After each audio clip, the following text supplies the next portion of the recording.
8 ತಾಲೂಕುಗಳಿಗೆ ಹೇಮಾವತಿ ನೀರು ಬರಲ್ಲ ಅನ್ನೋದು ನಮ್ಮ ಬೇಡಿಕೆ. ರೈತರು ಕೂಡ ಅದನ್ನು ಸ್ಟೇಕ್ ಹೋಲ್ಡರ್ಸ್ ರೈತರು ಅವರು ಕೂಡ ಹೋರಾಟ ಮಾಡಿದ್ದಾರೆ. ಬಂದು ನಾವು ಅವ್ರ ಜೊತೆ ಸೇರ್ಕೊಂಡಿದ್ದೇವೆ ಅಷ್ಟೇ.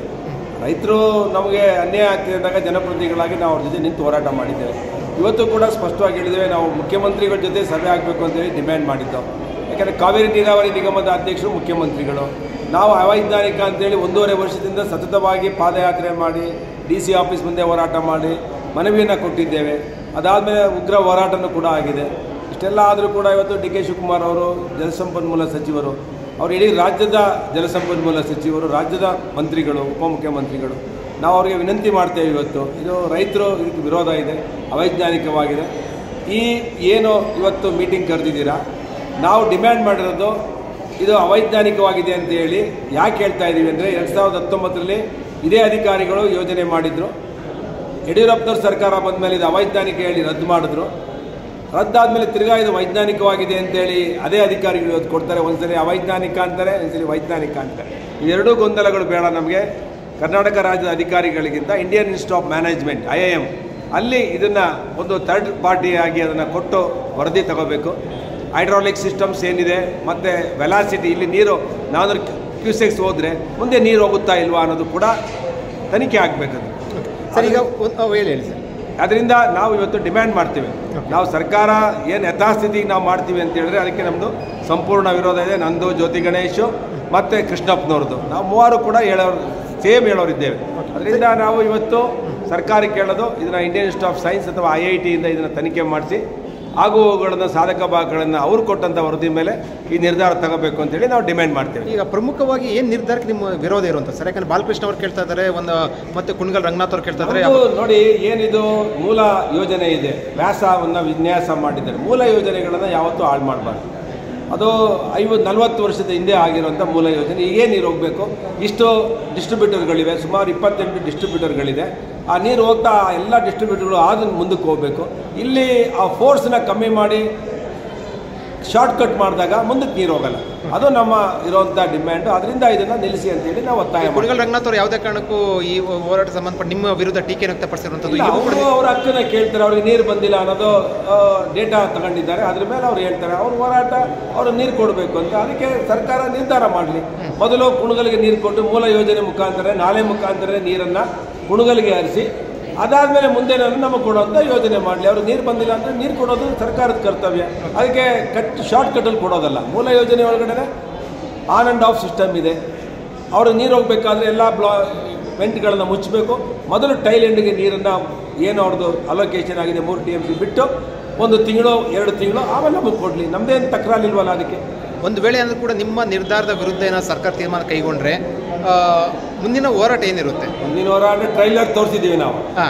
ಯಾವತ್ತು ಮೇ 35ನೇ ತಾರೀಕು ಒಂದು ಟ್ರೈಲರ್ ತೋರಿಸಿದ್ದೀವಿ ಸರ್ಕಾರಕ್ಕೆ. ಸರ್ಕಾರ ರೈತರ ವಿರುದ್ಧ ಹೋಗುವಂಥ ತಾಕತ್ತು ಈ ದೇಶದಲ್ಲಿ ಯಾರಿಗೂ ಇಲ್ಲ, ಪ್ರಪಂಚದಲ್ಲಿ ಯಾರಿಗೂ ಇಲ್ಲ. ಈ ದೇಶಕ್ಕೆ ಅನ್ನ ಹಾಕೋನು ಅವನು ಸ್ಟೇಕ್ ಹೋಲ್ಡರ್. ಅದಕ್ಕೆ ಅವನೇನು ಹೇಳ್ತಾನೋ ಸರ್ಕಾರಗಳು ಕೇಳಬೇಕು. ಇಲ್ಲ ಆನೆ ನಡೆದಿದೆ ದಾರಿ, ನಾನು ನಡೆದಿದೆ ದಾರಿ ಅಂತ ಹೇಳಿದ್ರೆ ಆಗಲೇ ಮೇ 30ನೇ ತಾರೀಕಿಗೆ ಸಾಕ್ಷಿ. ಅದಕ್ಕೆ ಇನ್ನು ಮುಂದೆ ಯಾವ ರೀತಿ ಆಗುತ್ತೆ ಅಂತೇಳಿ ಇವತ್ತು ಡೆಲ್ಲಿಯಲ್ಲಿ ಒಂದು ಹೋರಾಟ ಆಯಿತು APMC ಬಿಲ್ಲಿನ ವಿರುದ್ಧ. ಸುಮಾರು 3 ವರ್ಷ, 1.5 ವರ್ಷ ಹೋರಾಟ ನಡೆದಿದೆ. ಅದರದ್ದು ಡಬಲ್ ಪಟ್ಟಿಯಲ್ಲಿ ಹೋರಾಟ ಮಾಡ್ತೀವಿ. ಆ ಭಾಗದ ನೀವು ಕಾಂಗ್ರೆಸ್ ಶಾಸಕರು ನಿಲುವೇನಿದೆ ಸರ್? ನೀವೇನಂತ ಹೇಳ್ತೀರಿ? ನೋಡಿ, ನಾವಿಲ್ಲಿ ಯಾವುದೂ ರಾಜಕೀಯ ಬೆರೆಸಲ್ಲ. ನಮಗೆ ಕಾಂಗ್ರೆಸ್ ದಳ, BJP ಅಂತ ಯಾವ ರೈತರು ಬೋಲ್ಡ್ ಹಾಕೊಂಡಿಲ್ಲ. ನಾವು ಇದನ್ನು ರಾಜಕೀಯೇತರವಾಗಿ ಹೋರಾಟ ಮಾಡ್ತೀವಿ. ನಾವು ಇದಕ್ಕೆ ಯಾವುದೇ ರಾಜಕೀಯವನ್ನು ಇದಕ್ಕೆ ಬೆರೆಸಲ್ಲ. ಎಲ್ಲರೂ ಕೈ ಜೋಡಿಸ್ಬೇಕಂತ ಹೇಳ್ತಾರೆ ಸರ್ ನೀವು? ಎಲ್ಲರೂ ಪಕ್ಷಾತೀತವಾಗಿ ಇದು ಹೋರಾಟ ನಮ್ಮದು. ಅಲ್ಲಿ ಸ್ವಾಮೀಜಿಗಳು ಕೂಡ ನಿಮ್ಮ ಹೋರಾಟಕ್ಕೆ ಬೆಂಬಲ ಇದೆ. ಹೌದು, ಮಠಗಳು ಉಳ್ಕೊಳ್ಳೋದು, ರೈತರಿದ್ರೆ ಮಠಗಳು ಉಳ್ಕೊಳ್ತವೆ.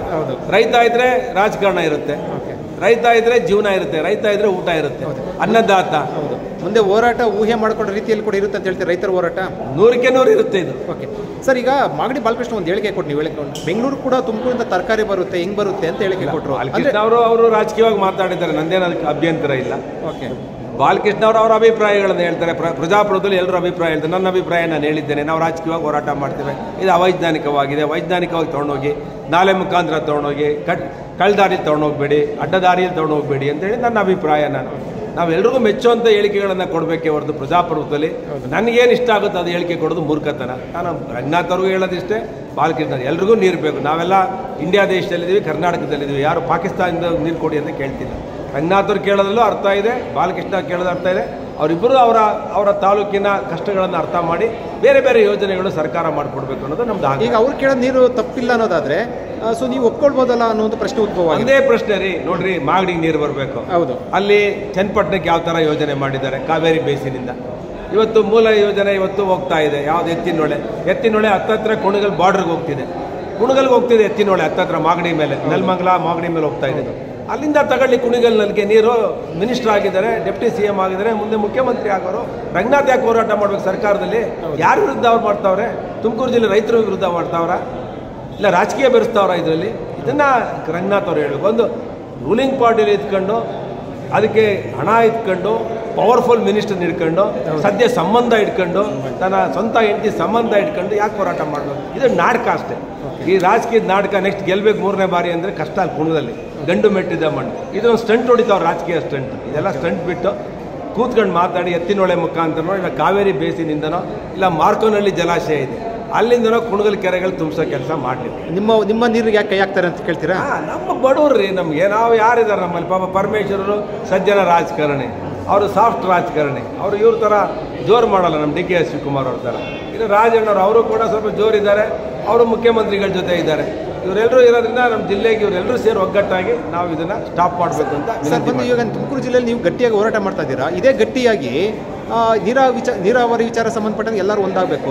ಪರಮೇಶ್ವರ್ ರಾಜಣ್ಣವರು ಕೂಡ ಗಟ್ಟಿಯಾಗಿ ಮಾತಾಡಬೇಕು ಅನ್ಸುತ್ತಲ್ವ ನಿಮ್ಗೆ? ರೂಲಿಂಗಲ್ಲಿ ಇದ್ದಾರೆ, ಅವ್ರಿಗೆ ಆಂತರಿಕವಾಗಿ ನಮ್ಮ ಜೊತೆ ಇದ್ದಾರೆ. ಸರ್ಕಾರದವಾಗಿ ಏನು ಮಾತಾಡಬೇಕು ಅದು ಮಾತಾಡ್ತಾರೆ. ಓಕೆ. ಹೆಚ್ಚಿನ ಸುದ್ದಿ ಅಪ್ಡೇಟ್ಗೆ ಈಗಲೇ the federal Karnataka YouTube page ಅನ್ನು ಸಬ್ಸ್ಕ್ರೈಬ್ ಮಾಡಿ.